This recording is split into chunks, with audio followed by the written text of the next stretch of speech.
Hi. You like champagne? I do. And a lot of people do. But champagne drinkers don't get to drink champagne as much as they might like to because it gets a little pricey if you don't want to drink it very often. Real champagne is $30 a bottle, on up to 120, 25, 30, even more for the very high-end premium stuff, the Dom Perignons and like that.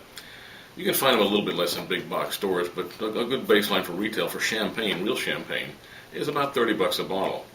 Now, I say real champagne because, like bourbon in the United States, it can only be made in Kentucky. Bourbon can only be made in Kentucky. Like Jack Daniels is very similar, but it's made in Tennessee, so it can't be called bourbon. So champagne, real champagne, is only made in the Champagne area of France. Now, there's a specific method used to make champagne, and that method can be used anywhere. It just can't be called champagne, especially in France. Now, if you're looking to save a little money, maybe you might want to drink your champagne a little more often, because the champagne marketers, of course, tell us it's not just for special occasions. You should drink champagne with meals. At $30 a pop? I don't know.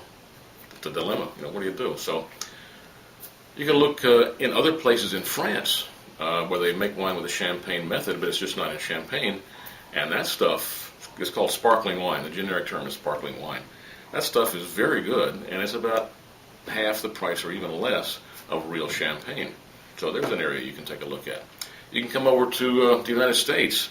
Champagne type wines, sparkling wines, are made in New York and Washington State and California. California has an ocean of sparkling wine. Some champagne houses, some French houses, own champagne wineries in California, like Chandon and Mumm or Roederer.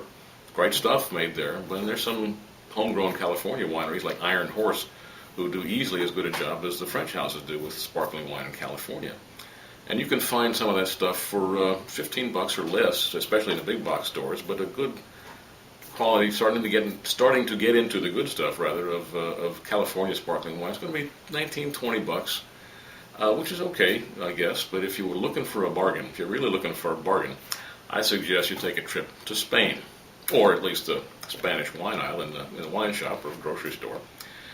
And when you do that, you'll find something called cava, which is what this is.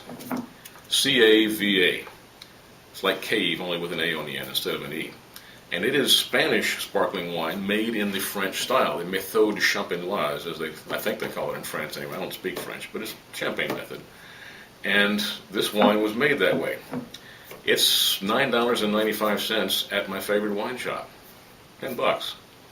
And actually there's a white version like this one and a rosé version. I can't show you that one because we drank it, sorry.